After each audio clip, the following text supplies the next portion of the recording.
안녕하세요. 2022년 고산서원 유교 아카데미 교양 강좌 시작하겠습니다. 오늘 제가 다룰 주제는 한국 광고의 역사입니다.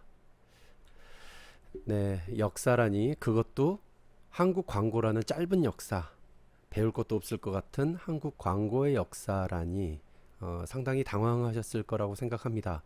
유교 아카데미에서 다룰 만한 과정도 아닌 듯 하죠. 하지만 온고의 지신이라는 말이 있어요. 인류의 삶은 시행착오의 연속이고 같은 실수를 반복하지 않기 위해서 지나간 일을 제대로 알아야 된다는 거죠.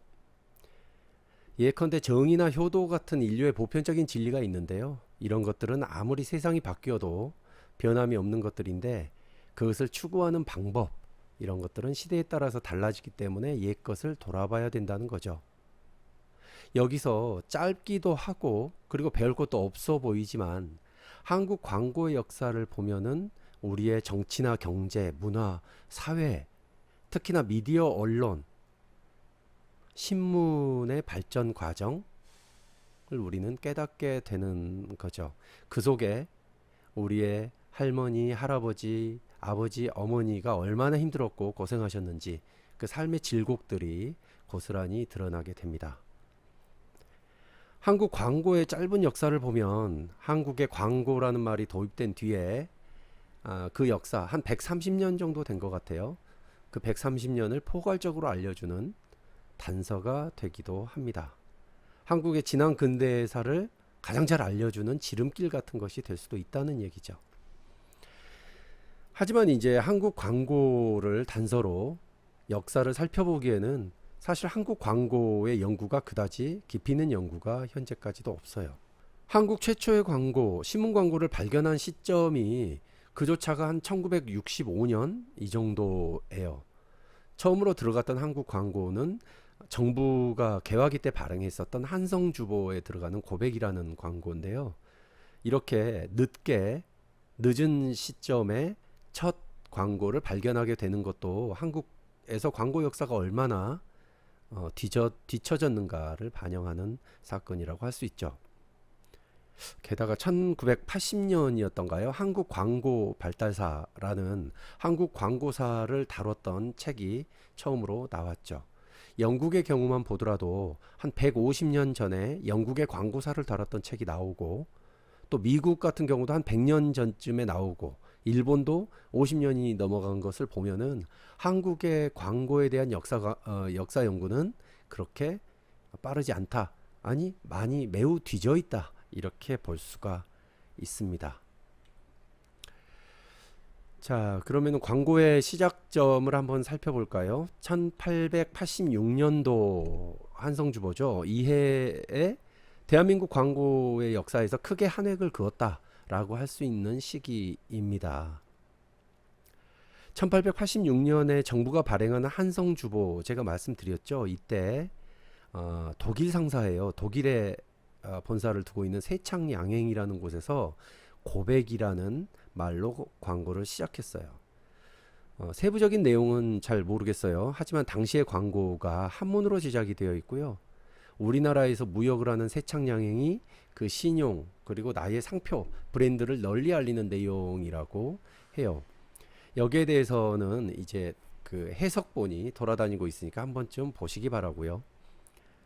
여기서 이제 재밌는 게 고백이라는 한자어예요. 고백이라고 하면은 대략 뭔가요? 마음속에 생각하고 있는 것을 뭐 솔직하게 거짓 없이 이렇게 숨김없이 말하는 것을 의미를 할 텐데 개화기의 신문에서의 고백이라고 하는 것은 오늘날 광고와 동일한 의미로 쓰였다고 볼 수 있어요.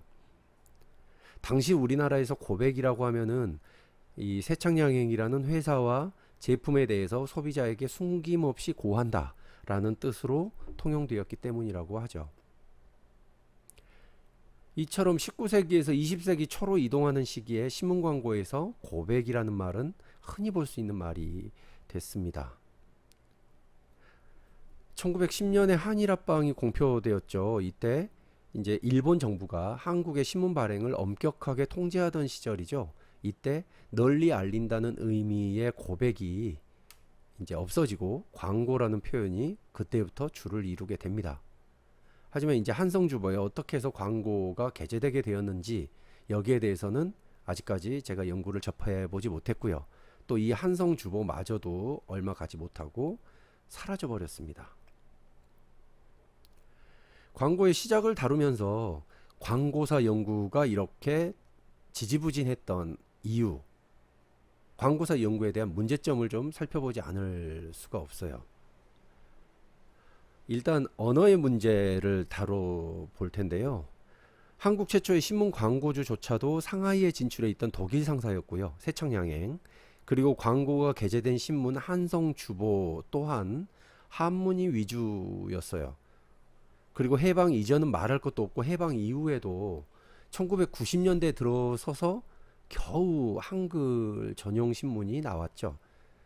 90년대생들도 있을 거예요. 이 강의를 듣는. 잘 모르실 것 같은데요. 예전에는 거의 한자를 모르면 신문을 못 읽는 수준이었어요. 겨우 30년 전이에요.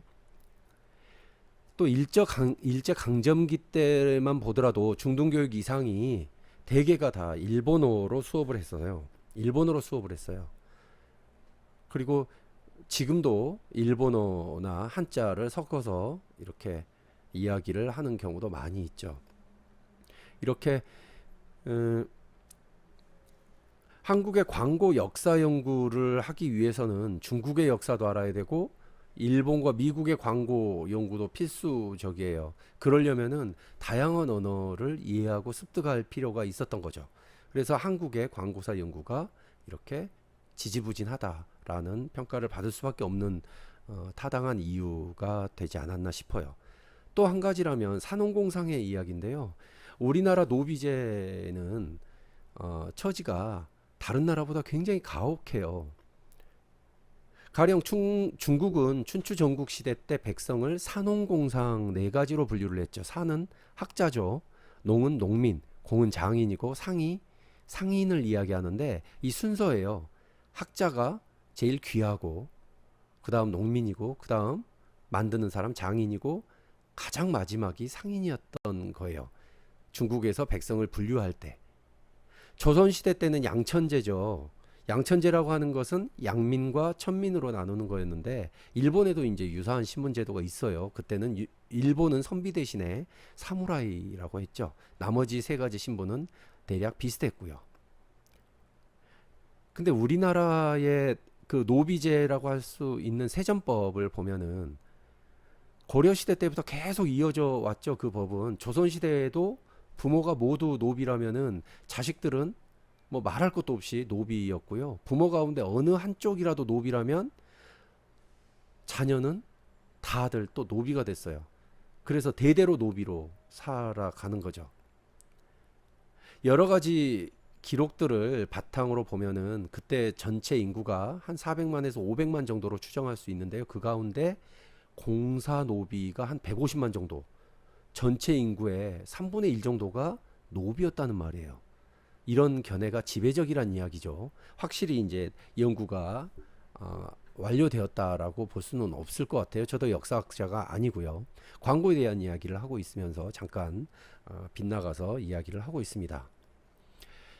지금 이제 노비나 양천제, 산농공상 이런 말은 오래전에 사라졌죠. 하지만 그 문화적인 영향력만큼은 여전히 살아 있습니다. 그 중에서 이제 상행위에 대해서 경시하는 풍조가 있었죠. 이런 것들이 광고 연구의 오랜 장애 요소 중에 하나라고 볼 수 있어요. 광고로 벌어들이는 수입 자체가 언론사의 생명선이에요.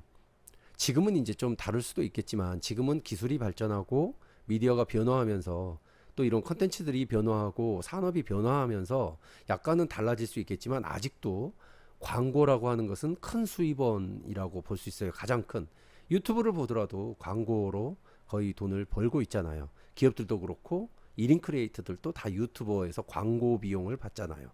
후원이다, PPL이다 말은 계속 바꿔지지만 그래도 결국은 광고예요. 자기의 브랜드를 알리고자 하는 그런 기업 활동의 연장선에서 광고를 집행하는 것이고 그것이 영향력, 미디어의 영향력을 가진 언론사의 수입의 거의 대부분이었다라고 할 수 있는 거죠. 근데 이렇게 상행위를 경시하다 보니까, 그리고 또 언론사가 좀 비상식적으로 영향력을 키워가다 보니까 한국에 대한 경우는 더욱 그랬죠. 그러다 보니까 언론사의 광고에 대한 연구가 매우 드물었어요. 심지어 발행부수 조사 기관이 있었죠. 최근 몇 년 전이었던가요? 발행부수 조작 관련해서도 많은 문제점이 발견이 됐었죠. ABC 제도가 한국에 도입되었을 때 과정을 살펴보면, 일단 그 ABC 협회가 창립됐던 게 1989년도였을 거예요. 그때 이제 창립은 되었지만 일간신문 부수 조사를 해서 발표가 됐던 것이 2010년이에요. 그러니까 너무 얼마 안 된 이야기예요. 협회 창립 후에 21년이나 걸렸어요. 발행 부수를 발표를 한 게, 민간에게. 일본보다는 한 50년 늦었고요. 미국보다는 한 100년 늦었죠. 부수 공개 없이 신문 광고 지면을 팔겠다라고 하는 것이 당시 신문사에 낙후된 산업적인 의식이었다고 볼 수 있어요. 선비, 사라고 하죠. 선비가 상, 즉 장사꾼보다 월등하고, 또 장사꾼의 도구라고 할 수 있는 광고를 업신여긴 그 풍토, 시대상이 반영되었다고 할 수가 있어요. 그래서 광고에 대한 연구가 이처럼 늦어졌다, 이렇게 볼 수가 있습니다. 광고에 대해서 언론 매체는 거의 무관심으로 일관했어요. 이런 현상은 한국과 일본 그리고 미국 언론단체의 광고에 대한 연구와 대비해 보면 더욱더 명확히 알 수가 있습니다. 네, 오래전 동아일보죠. 한문이 굉장히 많죠. 세종대왕이 한글을 창제하고 반포한 이래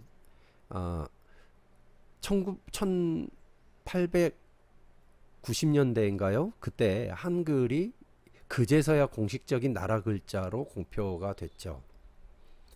그리고 한글을 공식 문서에 사용하기 시작했어요. 하지만 해방 후에도 지금 보는 동아일보처럼 상당 기간 법률 공포나 신문에 한자를 섞어서 사용했어요. 한자를 모르면은 지식과 정보에 접근하기가 너무나 어려웠던 시절을 거쳤던 거죠. 뭐 당연히 광고사에 대한 연구뿐만이 아니라 다양한 연구조차도 이때는 많은 제약을 받았었던 그런 시절이 있었습니다. 1988년도 동아일보인데요. 이때도 한문을 모르면은 정말 읽기 힘든 상황이죠. 제가 중학교 때였나요? 그때 선생님이 들어와서 이런 이야기를 하셨어요. 반장, 일어서서 이거 읽어봐 하고 신문을 주세요. 그러면은 반장도 한자가 어려워서 못 읽었어요. 그러면 한참 동안 선생님의 따가운 훈시를 들어야만 했죠. 한 나라의 문맹률을 정하는데 문맹자의 반대말인 문해자의 기준으로 그 나라의 일간신문을 읽을 수 있는가를 기준으로 삼는다고 해요. 근데 같은 중학생인데 구독신문에 따라서 문맹자도 되고 문해자도 된다는 말이에요. 지금 신문을 읽는다면 우리는 문해자가 되는 건데, 예전에 한 30년 전 신문, 40년 전 신문을 읽는다면 한국민의 거의 대다수는 문맹자가 될 수도 있다는 얘기예요. 방금 말씀드렸다시피 문맹자와 문해자의 기준이 그 나라의 일간신문을 읽을 수 있느냐 없느냐로 따진다고 한다면 지금 보는 이 동아일보 신문을 보실 수 있는 분들이 얼마나 될까요? 물론 연세 드신 분 그리고 한문을 잘하는 청소년들도 충분히 읽을 수가 있을 정도로 쉬운 문자도 있겠지만 못 읽는 분들도 상당히 많이 있을 것이다, 이렇게 생각됩니다. 이렇게 1980년대까지만 해도 한자를 섞어서 신문을 찍어내다가 한글날이 되면 이제 모든 신문이 다 한글로 찍혀 나오곤 했죠. 그래서 신문을 보다가 어느 날 한글로 된 지면을 이제 보게 되면 오늘이 한글날이구나 라고 알 수가 있었죠. 그렇게 좀 쉽게 신문을 읽었던 기억이 있습니다. 1985년도였나 그때 스포츠 신문 그리고 한겨레 신문이 나오면서 이제 한글로만 된 종합 일간지가 나오기 시작했습니다. 그리고 지금 기억으로는 1994년이었을 거예요. 그때 중앙일보가 한글로 나오게 됐어요. 신문 읽기가 한결 부드러워지고 독자층도 다양해졌죠. 아마도 그 당시에 이제 우리나라 문맹률도 쑥 내려갔을 거예요.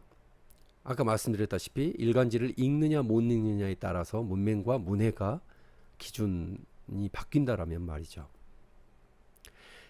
이제 1990년대 후반에 가서야 다른 신문들도 한글화에 동참을 하게 됐죠. 그래서 신문의 한글화가 완성화로 가게 됩니다. 이렇게 신문이 한글화에 인색하고 한자 혼용을 고집했던 이유가 대략 그렇죠. 신문사 사주나 간부들의 권위의식 때문이다 라고 보는 것이 신문사 내 직원들이 보는 당시의 시각이라고 할 수가 있어요.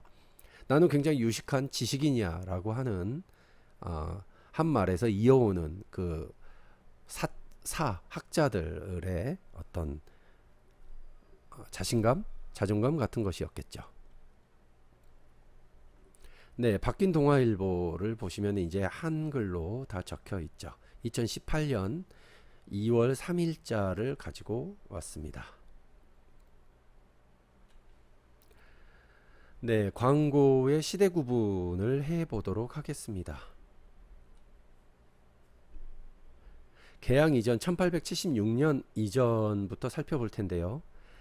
우리나라는 19세기 후반에 개양을 통해서 세계 자본주의 체제 안에 편입되었죠.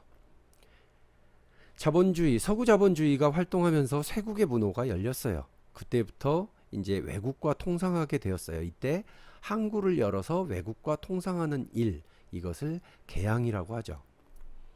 61년 병인양요를 비롯해서 71년도 신미양요가 있었고요.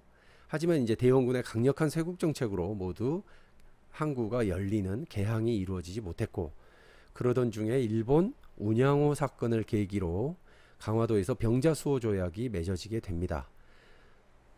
이 당시 이제 쇄국 정책이 무너지고, 당시의 광고 환경을 보면은 이때는 이제 광고다, 뭐 선전물이다 이런 것이 따로 구분되어 있지 않았어요. 그래서 대략 5개 매체가 있었는데 거기에 이제 간판같이 붙여놓는 거죠. 밥을 파는 상점에 밥을 파는 상점 뭐 이렇게 붙여놓는다거나, 또 내가 갓을 만드는 집이라면 그 갓을 이렇게 집 앞에 매달아 놓는다거나, 아니면은 신발을 만드는 상점이라고 하면은 집신을 막 이렇게 메어 놓는다거나, 또 그런 것도 광고라고 할 수 있죠. 우리 집에서 애를 낳았어요, 사내애를 낳았어요 이러면은 문 앞에 그 새끼줄을 걸고 거기에 고추를 이렇게 달아 놓죠. 이런 것도 어찌 보면은 내가 가지고 있는 지금 상황을 그대로 알려주고자 하는 광고판, 선전판의 역할을 당시에는 이렇게 진행했었다라고 할 수 있어요. 또 뭐가 있죠? 그 상갓집에 상중이라고 쓰여진 그 불 등이 있죠. 등. 그것도 어떤 광고판의 역할을 했다, 이렇게 볼 수가 있을 것 같고요. 뭐 이렇게 시각에 호소하는 방법 등이 좀 간단하게는 있었고요. 또 청각적인 요소도 있어요. 청각에 호소했었던 어떤 육성 광고 같은 것도 있죠. 크게 말로 했었던 고함을 쳤던 광고 기법도 있었고요. 또 엿장수가 지나가면서 가위를 막 찰칵찰칵 대는 거 있잖아요. 박자에 맞춰서 이런 것도 엿사세요라고 청각적으로 호소하는 광고의 시작점이었다, 이렇게 볼 수가 있어요. 또 임금에게 억울함을 호소할 때 쳤던 북, 그게 뭐였죠? 신문고였죠. 신문고 또한 어떤 청각에 의존하는 어떤 광고판이었다, 이렇게 볼 수도 있을 거예요. 전달 방법이었다, 광고판이라기보다는. 당시에 나의 메시지를 대다수 그 대중에게 전달하는 그런 매체로서의 역할을 했다, 이렇게 보시면 되겠어요. 또 봉화라든가 뭐 이런 것들도 당시에는 중요한 매체였죠. 또 이제 빨래터에서 빨래를 하는 안악들이 여기저기 동네에서 들었던 소문들을 이렇게 퍼뜨리게 되죠. 그도 어떤 미디어와 커뮤니케이션의 역할을 했다, 이렇게 보시면 되겠습니다. 이제 정부 차원에서는 일반 대중에게 긴급하게 알려야 될 일이 있다면 어떻게 했죠? 방을 붙였죠. 방을 붙였고요. 또 사발통문이라는 것도 있었어요. 사발에다가 메시지를 써서 회람하기도 했고요. 이런 것들은 이제 문자를 이용해서 광고 선전을 하는 방법의 시초다. 이렇게 볼 수도 있겠습니다. 자, 이제 개화기로 가볼까요?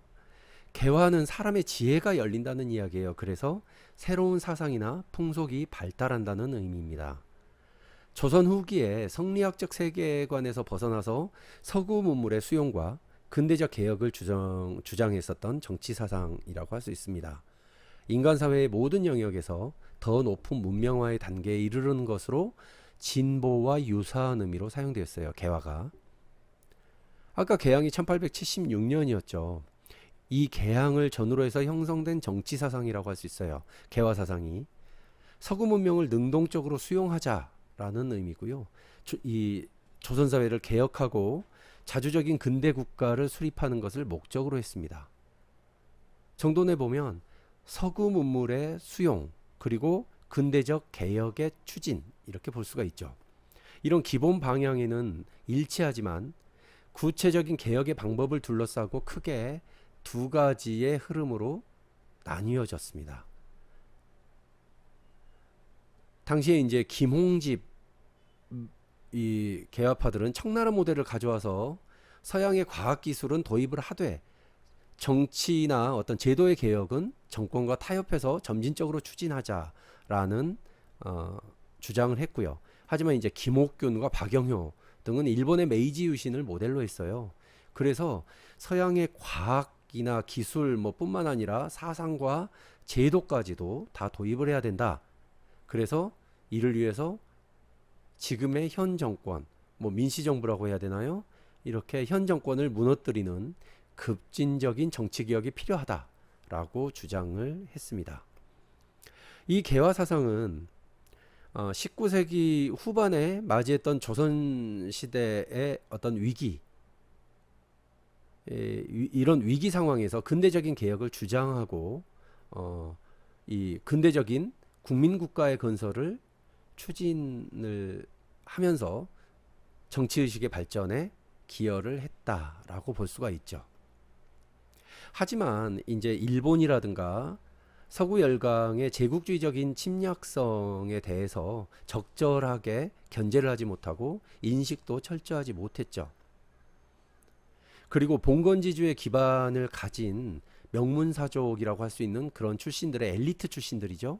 소수의 엘리트를 중심으로 전개되다 보니까 대중적인 기반을 넓히는 데는 어느 정도 한계를 느낄 수밖에 없었습니다. 여기서 언급해야 되는 이제 또 중요한 어떤 정치 사상이 있는데요. 위정척사 사상이 있습니다. 바른 것을 지키고 옳지 못한 것을 물리친다는 유교적 배경의 정치윤리 사상입니다. 한말의 위정척사 사상은 성리학을 사상적인 근간으로 하는 노사 기정진 선생의 내수외양론을 바탕으로 하고 있습니다. 이 사상은 이후에 항일 민족운동의 지도 이념으로서 정착이 됐어요. 그러면서 민족주의 사상으로 발전을 하게 되는데 이 위정척사 사상을 한말에 있어 배타적이고 보수적인 사상이다. 근대화를 저해한 사상이다. 이렇게 부정적으로 보는 견해들도 상당히 남아 있습니다. 하지만 한말의 위정척사 사상이라고 하는 것은 단순하게 배타적이다, 보수적이다 라고만 바라볼 수가 없는 것이죠. 민족주의 사상으로 발전하면서 이후에 항일 민족운동으로 퍼뜨려지고 또 민중항쟁, 특히나 호남 지역의 의병활동으로 연결되었다는 점에서 보다 더 긍정적으로 재평가되어야 될 사상이라고 할 수가 있죠.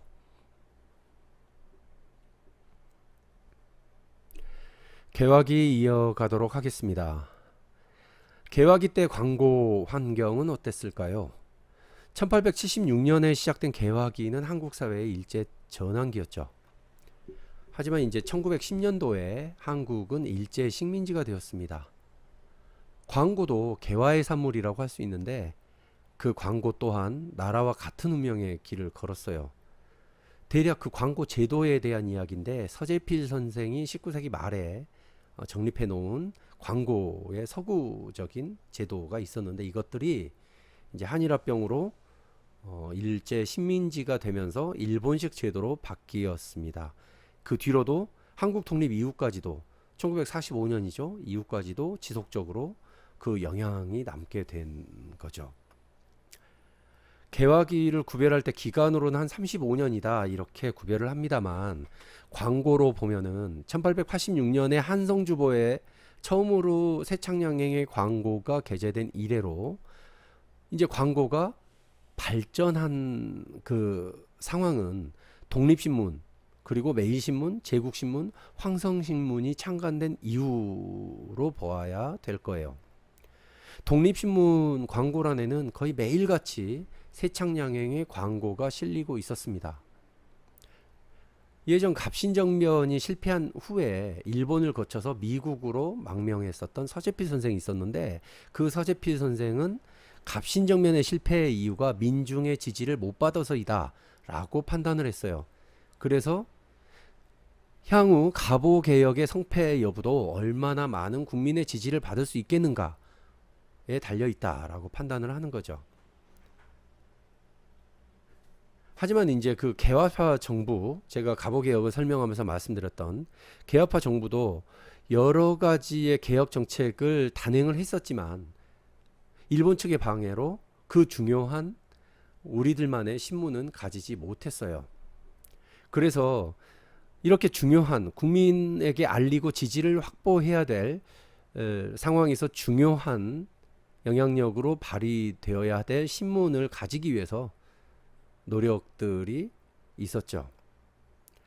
이 당시에 이제 대한매일신보가 창간이 되는데요. 1904년이죠. 이때부터 광고가 눈부신 발전을 하게 됩니다.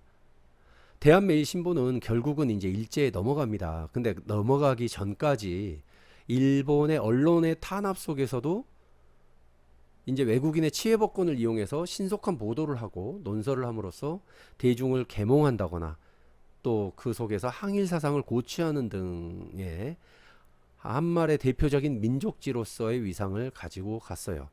그러다 보니까 이제 광고량이 늘었어요. 여기에 광고를 많이 내려고 했어요. 한국 기업들도. 그래서 광고의 방법 그리고 광고의 표현들이 다양화됐죠. 그리고 이러저러한 광고에 대한 비판들도 나오기 시작했습니다. 이것이 이제 1905년 이후에 나오기 시작했죠. 일본과 서구 여러 나라들이 이제 통상을 하게 됐어요. 그래서 강화 조약을 하면서 신문이 발행이 되고 광고가 등장하고 광고주가 생기고 따라서 매체가 늘어나고 광고 대행사가 만들어지던 시대라고 할 수 있습니다. 당시의 신문 광고 요금 제도는 서구식 제도예요. 서재필 선생이 제시했었던 광고량과 빈도에 따라서 할인하는 합리적인 서구 제도였는데요. 이때 뭐 신문뿐만이 아니고 잡지나 전단 전신주, 전차, 상점에 대한 간판, 퍼레이드 등등의 각종의 광고 매체가 있었어요. 그리고 예컨대 책이라든가 학교, 서점, 이렇게 신문물에 관련한 그리고 의약품 같은 이런 광고들이 큰 광고주로 등장하던 시기였습니다.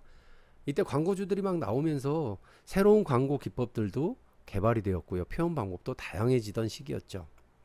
그러다 보니까 전문적으로 광고를 어떻게 하자라고 하면서 광고를 대행하는 직업도 등장을 했고요. 지금의 광고 대행사죠. 광고가 하나의 이제 사회 제도로서 자리 잡은 시기이기도 합니다. 신문지법이라고 하는 것은 조선 말기에 일제가 우리나라의 신문을 탄압하고 통제하기 위해서 제정한 법이라고 할 수 있습니다. 이완용 내각이 법률 제1호로 공표한 내용이죠. 이 제도는 이제 정부 수립 후에 그 후 우리나라 정부 수립 후에 1950년 들어서야 폐지가 되었던 상당히 오랜 기간 이 신문지법은 법률로서 존재를 했었습니다. 내용상으로 보면 일본의 신문지법을 그대로 번떴어요. 하지만 한국의 신문지법은 훨씬 더 가혹한 내용을 담고 있었어요. 중요한 내용이라면 신문을 창간할 때 내부 대신의 허가를 받아야 된다.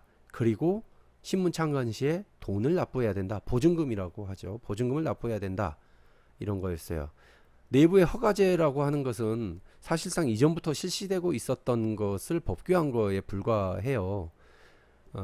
근데 여기에서 이제 벌칙 같은 것이 새로이 추가가 됩니다. 발행 정지를 시킨다, 벌금형에 처한다, 뭐 이런 것들이 새롭게 추가가 되게 됩니다.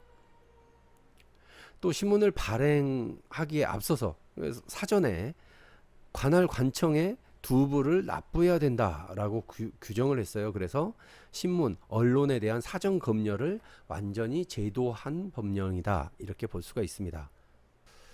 이 법은 신문지법은 해외에서 들어오는 민족지의 유입을 막겠다. 그리고 국내에서 발행하는 대한매일신보, 뭐 민족지를 표방했다고 했죠. 이 대한매일신보를 탄압할 목적으로 제정된 것이라고 할 수 있습니다. 네, 그리고 1910년 2월부터 한양상회, 그러니까 대한매일신보에 신문 반페이지 크기의 특별 광고를 게재했는데요. 이것은 그냥 광고가 아니고 특별 광고인데 아래 위로 세모꼴, 그러니까 보시면은 그 세모 문양 표시 컷을 써서 눈길을 끌려하는 것을 볼 수 있죠. 더 나아가서 최신 통신 판매라는 말이 중간에 나오죠. 역시 세모꼴 컷을 써서 집중하게 만들었어요. 이렇게 해서 지금으로부터 한 120년 전에 한국 최초의 통신 판매 광고가 시작됐습니다. 이 광고로 인해서. 이 무렵의 광고 관례에 따라서 이것과 똑같은 광고가 여러 날 계속 게재되기도 했습니다. 통신 판매라는 게 말할 것도 없이 우편으로 사고 파는 거예요. 그래서 우편 서비스가 있어야 되는데 이 한영상의 광고를 좀 자세히 보면은요, 크리에이티브가 돋보이는 일러스트레이션이 한 3개 보이시죠? 크고 작은 상품 보따리 제일 아래쪽에 하나 보이고요. 그리고 한영상회 앞으로 보내온 수많은 편지 뭉치들이 하나 보이죠? 위쪽에 우측으로요. 그리고 그 왼쪽에 2층 건물인 한양상회를 가리키는 손가락이 하나 보일 겁니다. 자세히 보면 이 건물 밑에는 오가는 사람들과 수레들도 보여요. 그리고 짐 보따리에 써놓은 받는 사람의 주소도 있고요. 또 편지 뭉치에 있는 서신의 글씨, 이런 것은 육안으로도 볼 수 있게 아주 선명하죠. 네, 당연한 말이지만 카피의 절반을 통신 판매란 무엇인가를 설명하는 데 사용하고 있어요. 이때 카피를 보면은 상품 목록을 무료로 보내준다는 말도 나와요. 이렇게 해서 한양상회, 당시에는 가장 큰 어떤 백화점 같은 회사죠. 데파트멘토 스토어라고 적혀져 있는데요. 한양상회의 통신 판매라는 신종 판매 방법이 한국에 처음으로 등장한 거죠. 이 당시로 보면은 아마 지금 인터넷 쇼핑보다 훨씬 더 놀라운 뉴스가 아닐까 싶네요. 네, 그때 한양상회의 상점의 모습입니다. 네, 개화기를 거쳐 한일합병과 일제무단정치 시기 1910년부터 1920년대를 살펴보도록 하겠습니다. 1910년 8월 29일은 한국의 국치일이죠. 대한제국이 일본에 합병된 날입니다. 조약이 치러졌는데 한 8개 조로 됐죠. 제1조에서 한국 전부에 대한 일체의 통치권을 완전히 또는 영구하게 일제에 넘길 것을 규정하고 말았죠. 이로써 한국은 조선왕국가 건국된 지 거의 520년 만에, 519년 만에, 그리고 대한제국이 성립된 지는 단 14년 만에 망하고 말았습니다. 이때부터 일제가 통감부를 폐지하고 총독부를 세웠죠. 그래서 총독부를 한국 통치의 총본산으로 삼았고요. 또 토지소사 사업도 진행을 했고요. 그래서 한국 농업의 지배체제를 확립했고, 동시에 많은 토지를 탈취하고 대다수의 한국 농민이 일제의 수탈의 대상으로 전락하고 말았습니다. 언론과 출판 역시 단속이 굉장히 심해졌습니다. 일어 사용도 강요되었고요. 일제 집회도 금지되었고, 우리나라의 민족문화나 예술의 발전은 기대할 수가 없는 상황이 됐죠. 그 뒤로 1919년에 3.1 독립운동이 일어났고요. 조선의 총독정치가 헌병정치에서 문화정치로 바뀌기까지 우리말로 발행했던 신문은 단 하나, 매일신보 뿐이었습니다. 광고는 계속되었지만 집회와 표현의 자유는 완전히 금지되었던 시기라고 할 수 있죠.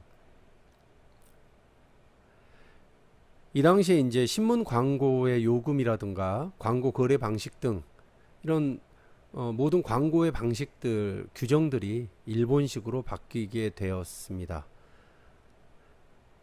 한국이 발행한 매체는 전체 신문 1개, 총독부 기관지라고 할 수 있는 매일신보, 그리고 잡지는 단 11개에 불과했습니다.